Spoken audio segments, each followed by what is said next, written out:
1993년 중국에 살고 있었던 여패 후어나이는 후건성이라는 남자가 촌지부 서기 직책을 맡고 있었을 때 일찍이 촌락의 탄광에 계약해서 3년간 일을 하고 있었습니다. 후어나이는 이 탄광 일을 엄청 열심히 했었다고 해요. 진짜 몇 주변 농민들의 말에 의하면 정말 열심히 일을 해서 부자가 된 사람이었다고. 그렇게 5년 후인 1998년 초 후어나이가 살던 다우커우촌에서 그의 탄광을 새로 운영할 입찰자를 채용하게 됩니다. 그런데 이 입찰 가격이 어마무시한 거예요. 일반 농민들은 엄두도 못 낼 가격. 그러다 보니 어쩔 수 없이 농촌의 간부들은 이 탄광을 다른 사람에게 맡겨 운영하기로 결정을 내립니다. 그런데 이런 결정이 후어나이는 마음에 들지 않았어요.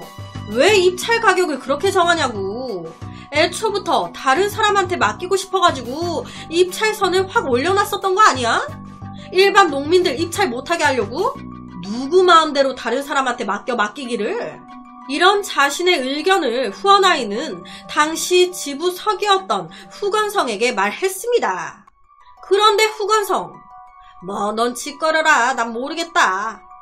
후어나이가 내놓은 의견에 대해서 아무런 대답을 안 해주는 겁니다. 그냥 무시하는 거예요. 그러다 보니 후어나이 기분 좋았겠습니까? 뭐야, 내 말 개무시하네? 이 일로 인해 후건성에 대해서 굉장히 안 좋은 앙심을 품게 된 거예요. 그러던 중 1999년 한 석탄 매매 회사를 운영하는 사장 후어나이의 지인인 구룬 취엔이 후어나이를 찾아와 이런 말을 합니다. 야, 내가 진짜 열받아서 말도 안 나와. 니네 다우카오촌 탄광에서 3년 동안 5만 톤의 석탄을 생산했는데 그걸 간부들이 100만 위안이나 되는 돈을 탈세해가지고 뒤로 처먹었어, 저놈들이.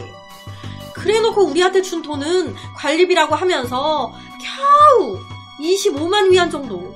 내가 열 받냐 안 받냐. 나 바로 이거 상부에 고발했다? 그래가지고 5번에서 6번 정도 감찰원도 왔다 갔어. 그런데 결론은 증거 발견 못했다고 흐지부지 그냥 끝나버렸다. 이게 말이 되냐?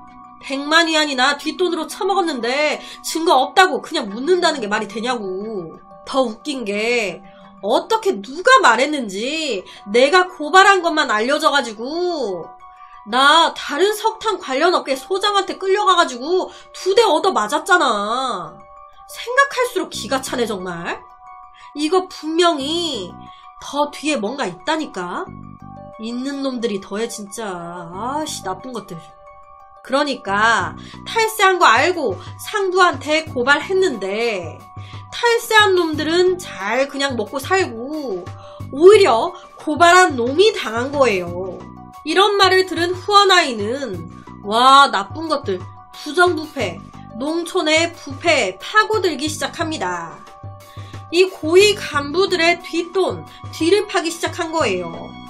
그러던 1999년 6월 19일 후어나이는 굉장히 이상한 사건에 휘말리게 됩니다.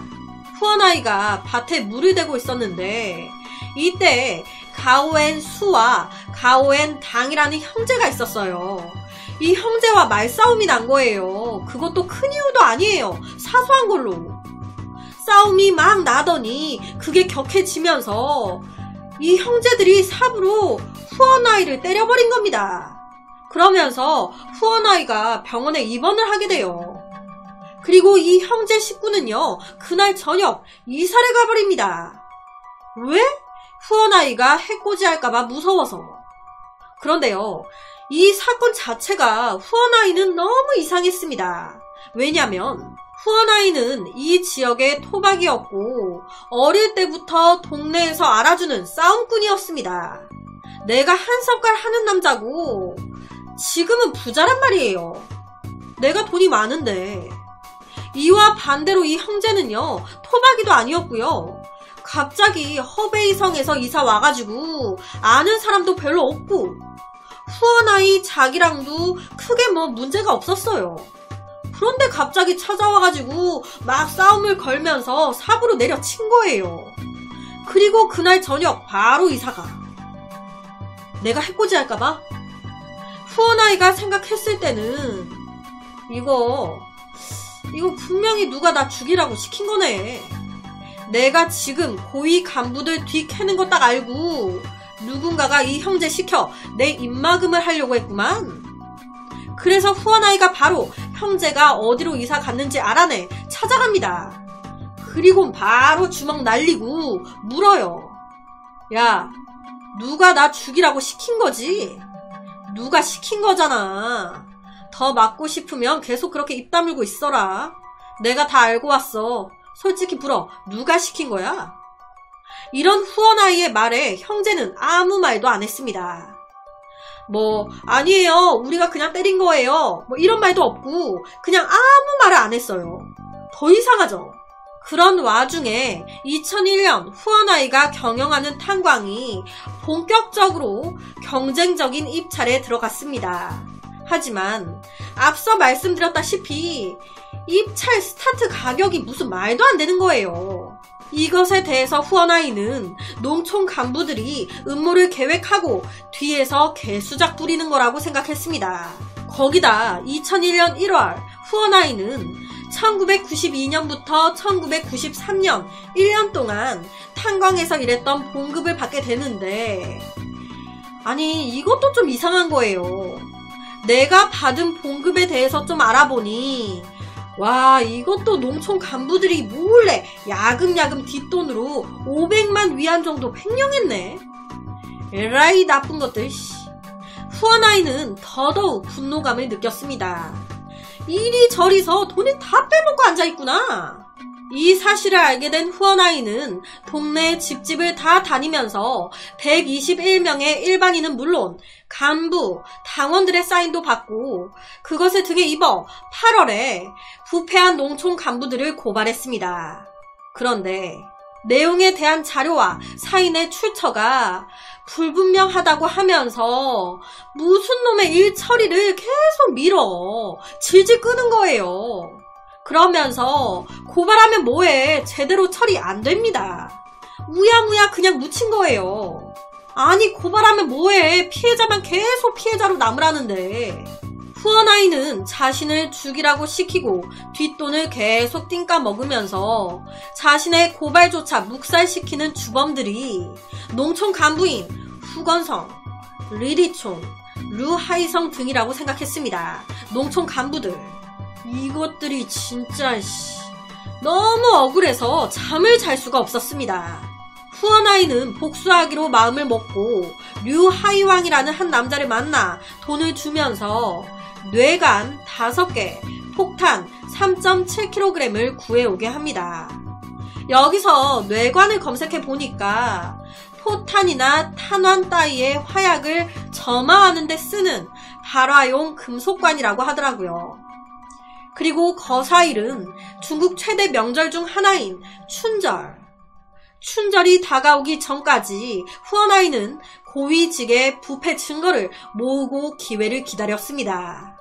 2001년 10월 26일 저녁 7시경 후원아이는 지부 서기인 후건성과 전 탄광 회계원인 리지를 자기 집으로 꼬셔냅니다.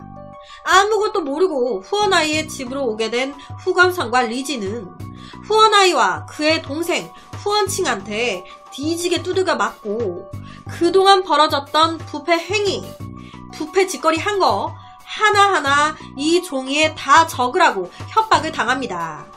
그런데요, 후원아이가 이때 총을 들이밀면서 니들이 잘못한 부정부패 다 적어라 했어요. 그런데 이것들 끝까지 안 적습니다. 결국 후원아이는 저항하던 리지를 총으로 쏴 죽이게 되고요. 후건성에게도 총을 발사하는데 못 맞춰요. 오히려 후건성이 후원아이의 총을 빼앗으려 시도합니다. 그러면서 총이 다시 발사가 되는데 이때 후건성이 안 되겠다 싶으니까 총에 안 맞았는데 맞아 죽은 척을 해요. 어찌 됐든 방아쇠가 당겨졌습니다. 이미 지금 나는 사람을 죽였어요. 후원아이는 흥분하기 시작했습니다. 정신이 나간 거예요.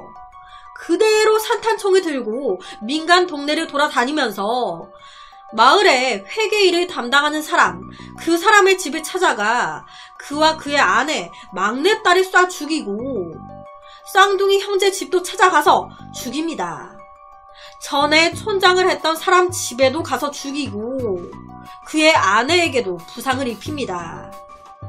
그리고 일반인 집에 가서 부부를 또 쏴 죽이고요. 자신의 큰아버지도 죽입니다. 거기다 큰아버지의 며느리, 며느리의 매부까지 다 죽여요. 탄광의 소장 집에도 찾아갑니다. 그리고 부상 입히고 고위 간부 리리성의 가족들도 찾아가 죽였습니다. 그렇게 3시간도 안 되는 시간 동안 14명이 죽고 3명이 부상당했어요. 희생자 중에 가장 나이가 많은 사람은 71세였고 가장 어린 사람은 10살이었습니다. 그중 2명은 농촌의 간부였어요.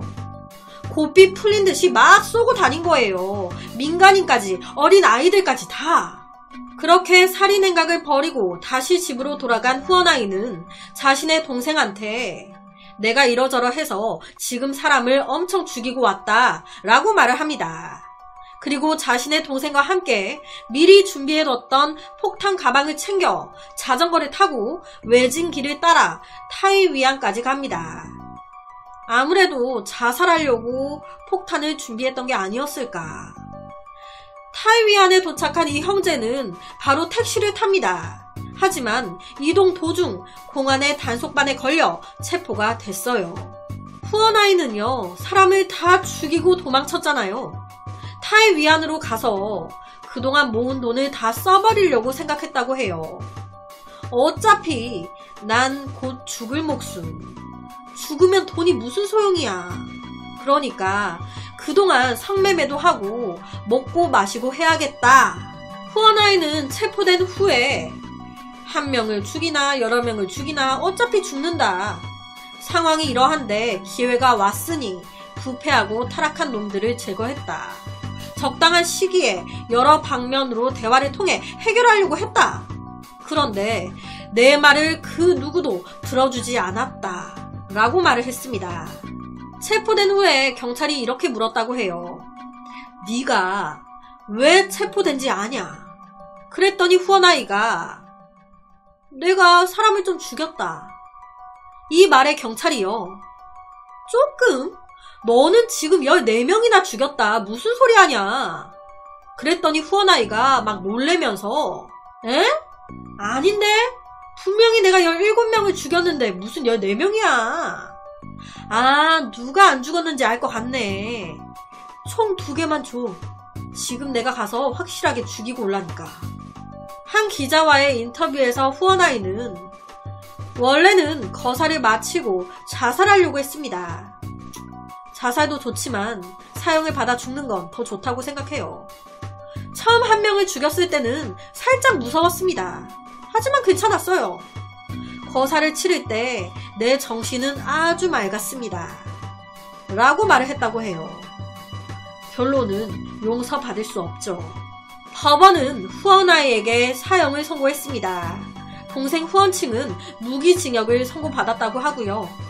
후원아이는 2002년 1월 25일 사형 집행이 됐습니다. 총살형이 집행돼서 현재는 죽었습니다. 참 뭔가 부정부패에 맞서려고 했었던 것 같은데 결론은 본인이 무고한 사람을 다 죽여버린 거잖아요. 그러니까 무고한 사람들까지 죽인 거죠. 그래서 오늘은 중국의 농촌 간부들의 부패에 대해서 따지고 고소했는데 일이 해결될 것 같지 않아 작정하고 2001년 10월 26일 저녁 농촌 간부들을 포함해 민간인들에게도 총을 쏴 14명을 죽이고 3명에게 중상을 입힌 살인마 후원아이에 대한 사건을 가지고 왔습니다.